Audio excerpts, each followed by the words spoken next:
Hello again. My name is Jerry Fox, and I'm the president and CEO of Bish Creative Display. Today, I am honored with the presence of the founder's daughter-in-law and grandson, Robbe and Randy Beuscher. Randy, I want to ask you, because one of the things that makes Bish stand out is obviously a very recognized name for over 65 years, but the word creative is what really has defined us since the very beginning.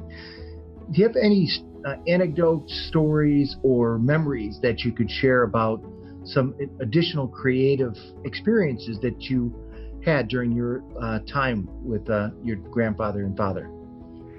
So, I think you're right, Jerry, that the name Bish was something that my dad was called, my grandfather was called, and I still have people call me by Bish. But the creative part was really the heart and soul of the business.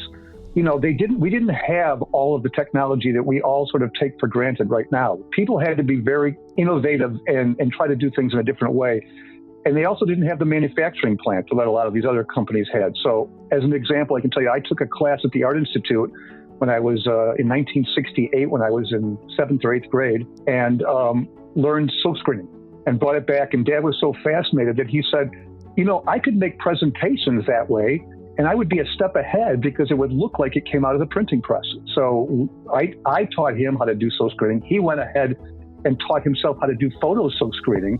So they would produce the artwork, they would shoot it in the back room, they would adhere it to the screen, and they would do a 3-color layout to present to the client. So he was able to be that sort of inspiration to be able to do all the early artwork, which was really less photography and more drawn work.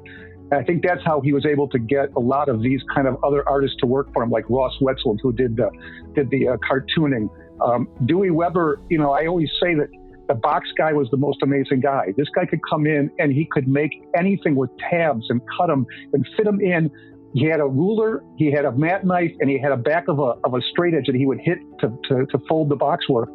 But I think what I remember the most was that they did have this sort of amazing ability to do something that wasn't out of the normal. So injection molding, vacuum forming of large pieces were part of the creativity of that shop. And that's why it was such a great opportunity to have the artists involved in that, because it wasn't just flat work.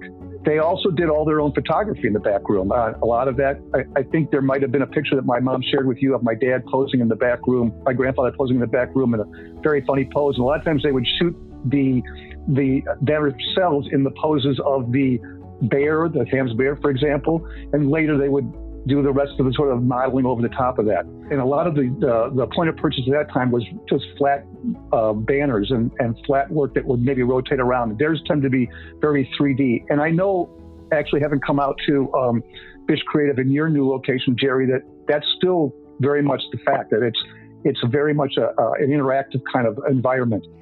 Thank you so much, Randy. What would you predict the future of in-store marketing and point-of-purchase displays will be?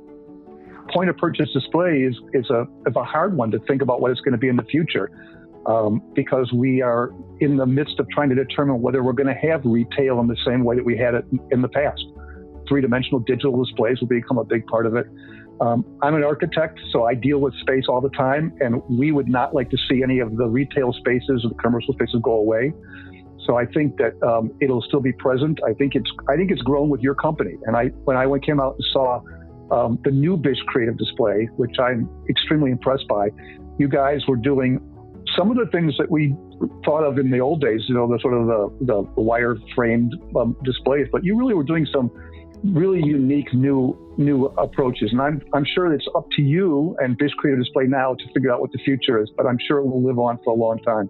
So thank you a lot, Jerry, for having us. We appreciate it.